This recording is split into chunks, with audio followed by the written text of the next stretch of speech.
ओम नमो परमात्मने नमः। अथ श्रीमद्भगवद्गीता श्लोक संख्या 7। अस्माकं तु विशिष्टा एतानि बोधद्विजोत्तमं नायकामं सैन्यस्य सज्जयार्थं तान् ब्रवीति ते। अर्थात हे ब्राह्मण श्रेष्ठ, अपने पक्ष में भी जो प्रधान हैं उनको आप समझ लीजिए। आपकी जानकारी के लिए मेरी सेना के जो सेनापति हैं उनको बतलाता हूँ। भवाम भीष्मश्च कर्णश्च कीर्पश्च समितिञ्जयः अश्वस्थमा विकर्णश्च सोमदत्तियस्तथैव च। अर्थात द्रोणाचार्य और पितामह भीष्म तथा कर्ण और संग्राम विजयी कृपाचार्य तथा वैसे ही अश्वस्थमा विकर्ण और सोमदत्त का पुत्र भूरि सर्वा। अन्ये च बहवः शूरा मादर्थे तयकत्त जीवितः नानाशस्त्रप्रहरणः सर्वे युद्ध विशारदा। और भी मेरे लिए जीवन की आशा त्याग देने वाले बहुत से सूरवीर अनेक प्रकार के शस्त्रों से सुसज्जित और सब के सब युद्ध में बड़े चतुर हैं। अपर्याप्तं तदस्माकं बलं भीष्माभिरक्षितं पर्याप्तं त्वत्तमेतेषां बलं भीमाभिरक्षितं। भीष्म पितामह द्वारा रक्षित हमारी वह सेना सब प्रकार से अजेय है और भीम द्वारा रक्षित इन लोगों की यह सेना जीतने में अति सुगम है। अयनेषु च सर्वेषु यथा भागमवस्थितः भीष्ममेवाभिरक्षन्तु भवन्तः सर्व एव हि। इसलिए सब मोर्चों पर अपनी अपनी जगह स्थित रहते हुए आप लोग सभी निःसंदेह भीष्म पितामह की ही चारों तरफ से रक्षा करें। तस्य संजनयः हर्ष कुरु विद्ध पितामह सिंहनादं विनद्योष्ये शंख दद्मो प्रतापवान। कौरवों में वृद्ध बड़े प्रतापी पितामह भीष्म ने उस दुर्योधन के हृदय में हर्ष उत्पन्न करते हुए उच्च स्वर से सिंह की दहाड़ के समान गरजकर शंख बजाया। ततः शंखश्च भैर्यश्च पनवानक गोमुखः सहसैवाभ्यहन्तयन्त सशब्दस्तमूलो भवत। इसके पश्चात शंख और नगारे तथा ढोल मृदंग और नारसिंगे आदि बाजे एक साथ ही बज उठे। उनका वह शब्द बड़ा भयंकर हुआ। ततः श्वेतहर्षयुक्ते महतीस्यानन्दने स्थितो माधवाः पांडवाश्चैव दिव्यो शंखो प्रदद्धमतुः। इसके अनंतर सफेद घोड़ों से युक्त उत्तम रथ में बैठे हुए श्री कृष्ण महाराज और अर्जुन ने भी अलौकिक शंख बजाए। पांचजन्यं हृषीकेशो देवदत्तं धनंजयः पौंड्रं दद्मो महाशंखं भीमकर्माभिकोदरः। श्री कृष्ण महाराज ने पांचजन्य नामक, अर्जुन ने देवदत्त नामक और भयानक कर्म वाले भीमसेन ने पौंड्रक नामक महाशंख बजाया। अनंत विजयं राजा कुंती पुत्रो युधिष्ठिरः नकुलः सहदेवश्च सुघोषमणि पुष्पकौ।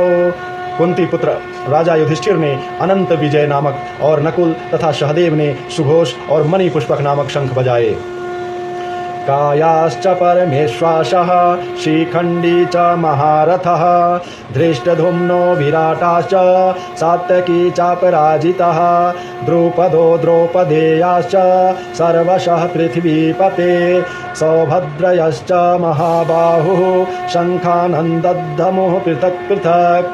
श्रेष्ठ धनुष वाले काशीराज और महारथी शिखंडी एवं धृष्टद्युम्न तथा राजा विराट और अजेय सात्यकी राजा द्रुपद एवं द्रौपदी के पांचों पुत्र और बड़ी भुजा वाले सुभद्रा पुत्र अभिमन्यु, इन सभी ने हे राजन सब ओर से अलग अलग शंख बजाए।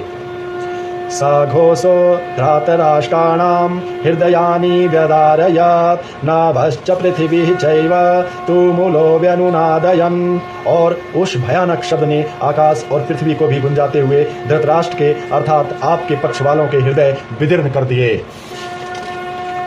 अथ व्यवस्थितान् दृष्ट्वा धृतराष्ट्रान् कपिध्वजः प्रवृत्ते शस्त्रसम्पाते धनुरुद्धयं पाण्डवः ऋषिकेशं तदा वाक्यमिदमाह महीपते। अर्जुनोवाच सेनयोरुभयोर्मध्ये रथम् अस्थापयाम्यच्युता। हे राजन, इसके बाद कपिध्वज अर्जुन ने मोर्चा बांधकर डटे हुए धृतराष्ट्र संबंधियों को देखकर उस शस्त्र चलने की तैयारी के समय धनुष उठाकर ऋषिकेश श्री कृष्ण महाराज से यह वचन कहा, हे अच्युत, मेरे रथ को दोनों सेनाओं के बीच में खड़ा कीजिए। यावदेतान्न निरीक्षेऽहं योद्धु कामनावस्थितान् कैमर्यश योद्धव्यमस्मिनं रणशामुद्दमे। और जब तक कि मैं युद्ध क्षेत्र में डटे हुए युद्ध की अभिलाषी इन विपक्षी योद्धाओं को भली प्रकार देख लूं कि इस युद्ध रूप व्यापार में मुझे किन किन के साथ युद्ध करना योग्य है, तब तक उसे खड़ा रखिए। योतस्य यमानानवेक्षमेक्षं य एते अत्र समागतः धृतराष्ट्रस्य दुर्बुद्धयुद्धे प्रियचिकीर्षवः। दुर्बुद्धि दुर्योधन का युद्ध में हित चाहने वाले जो ये राजा लोग इस सेना में आए हैं, इन युद्ध करने वालों को मैं देखूंगा। संजय उवाच, अर्थात संजय बोले, एवमुक्तो हृषीकेशो गुडाकेशेन भारत सेनयोर्भयोर्मध्ये अस्थापयित्वा रथोत्तमम्। भीष्म द्रोण परमुख्यतः सर्वेषां च महीक्षितात् उवाच तार्थ पश्यैताना समवेतान कुरुनिति। संजय बोले, हे धृतराष्ट्र, अर्जुन द्वारा इस प्रकार कहे हुए महाराज श्री कृष्ण चंद्र ने दोनों सेनाओं के बीच में भीष्म और द्रोणाचार्य के सामने तथा संपूर्ण राजाओं के सामने उत्तम रथ को खड़ा करके इस प्रकार कहा, हे पार्थ, युद्ध के लिए जुटे हुए इन कौरवों को देख। तत्र पश्य स्थितान् पार्थ पितॄनथ पितामहान् आचार्यान् मातुलान् भ्रातॄन् पौत्र सखाशयस्ततां ससुरान् सुहृदश्चैव सेनयोरुभयोरपि। इसके बाद पितापुत्र अर्जुन ने उन दोनों ही सेनाओं में स्थित ताऊ, चाचों को, दादों, परदादों को, गुरुओं को, मामाओं को, भाइयों को, पुत्रों को, पौत्रों को तथा मित्रों को, ससुरों को और सुहृदों को भी देखा। तान समीक्षय सह कौन्तेयः सर्वान् बन्धूनवस्थितान् कृपया पर्याविष्टो विषीदन्निदमब्रीत्। उन उपस्थित संपूर्ण बंधुओं को देखकर वे कुंती पुत्र अर्जुन अत्यंत करुणा से युक्त होकर शोक करते हुए यह वचन बोले। अर्जुनोवाच, अर्जुन ने कहे, दृष्टमेवं स्वजनं कृष्ण यो युत्सुं समुपस्थितं शीदन्नतीमं गात्राणि मुखं च पशिशुष्यति वेपयुत्श्च शरीरे मे रोमहर्ष जायते।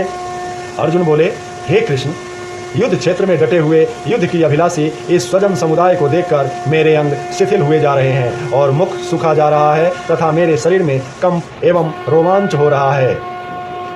गांडीवं संसस्तते हस्तात्वचक चैव परिदहाते न च शक्योम्यवस्थातुं भ्रमतीव च मे मनः। हाथ से गांडीव धनुष गिर रहा है और त्वचा भी बहुत जल रही है तथा मेरा मन भ्रमित सा हो रहा है, इसलिए मैं खड़ा होने को भी सामर्थ नहीं हूँ।